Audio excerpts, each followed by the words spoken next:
I'm Brenna. This is Lexi. And we did chapters 25 and 26. Primary versus secondary meaning. The primary meaning of the text is the story it is telling, the surface discussion, landscape description, action, argument, and so on. Basically, primary meanings are the literal side of the work. The secondary meanings are things like images, symbols, similes, metaphors, etc. Foster addresses how important secondary meanings are, but also reminds his readers that they are still secondary. He writes, think of it this way. If the novel is a complete disaster as a piece of storytelling, it can't be saved by all the symbols in the world. Foster uses a fourth grader as an example. If you were to ask one what a book is about, they would most likely respond on a literal level using primary meaning. He discusses how different the response would be if you were to ask an advanced English class, because they most likely would dive into the secondary meanings. Overall, his advice is to remember the secondary meanings because they're still important, and the work would be flat without them, but to not leave out the primary meanings and the storyline. Figuration. Figuration, that is, types of figurative representation such as symbols, metaphors, allegory, and imagery, allows us, even encourage us, to discover possibilities in a text beyond the literal.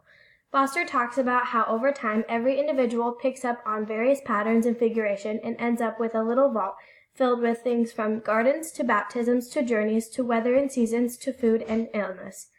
The cool thing about this is, once you start filling your vault, you can fill it with individual instances of figuration as you go. Figure it out. Every once in a while, an author presents the reader with a symbol, metaphor, allegory, or other types of references that are out of the ordinary. Ordinary being things like food, illness, weather, a birth, springtime, etc. Examples of out of the ordinary would be things like a flea, a compass, or a protractor. The challenge Thomas C. Foster presents here is to figure it out. Questions you can ask yourself to try to figure out what the author is saying are things like, where in the poem does the image reside? How does the author use the image? And what is the author trying to say by it? Asking yourself these questions will help you figure out what the author is trying to say. Strategies. Use what you know. 20th century writings such as Joyce, Faulkner, Woolf, Eliot, Pound, Falls, and O'Brien are all heavy hitters of innovative writing, as Foster explains. Authors such as these produce books we must learn to read as we go. Foster says, what I've learned from all these modern and postmodern works has led me to conclude that it is true to others as well. Every work teaches us how to read it as we go along. Context helps a lot when reading new and unfamiliar forms of literature. Foster explains that aside from context, what helps is everything else we have read, meaning in a liberal view, so such things as novels, poems, plays, movies, and even comic books. In reading all those forms of narrative and presentation, you prepare yourself for new works. You know more than you think you do. Like I just explained, you have probably read enough plays, lyrics, or television shows when it's all added together. So stop focusing on all that you don't know. You're just causing yourself more stress. Instead, think about what you do know and use it. Irony trumps everything. Irony, sometimes comic, sometimes tragic, sometimes wry or perplexing, provides additional richness to the literary dish.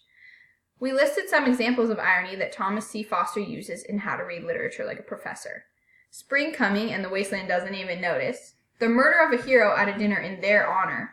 The Christ figure surviving after causing the destruction of others. Or my personal favorite, the main character crashing into a billboard with the message, "Seatbelts save lives," and manages to live due to the fact that their seatbelt works properly, then not being able to undo their belt fast enough is squished by the billboard and dies. Irony trumps everything continued. When Foster explains irony, he says, the sign carries with it a customary meaning, but that doesn't guarantee it will deliver that received meaning. So basically, an object, conversation, or situation are neither ironic or not ironic because they're just in existence, which means they're just there. When put into context, their predictable associations are changed. That's when they become ironic. Foster explains this idea when he writes, it may mean many things, but what it won't mean is the thing we came in expecting that it would. This is our Works Cited page. Everything we discussed today came out of the book How to Read Literature Like a Professor by Thomas C. Foster from chapters 25 and 26.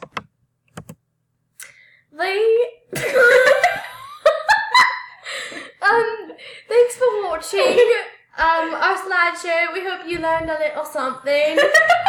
We worked very hard on this, a couple hours actually. So Yes, thank you a lot.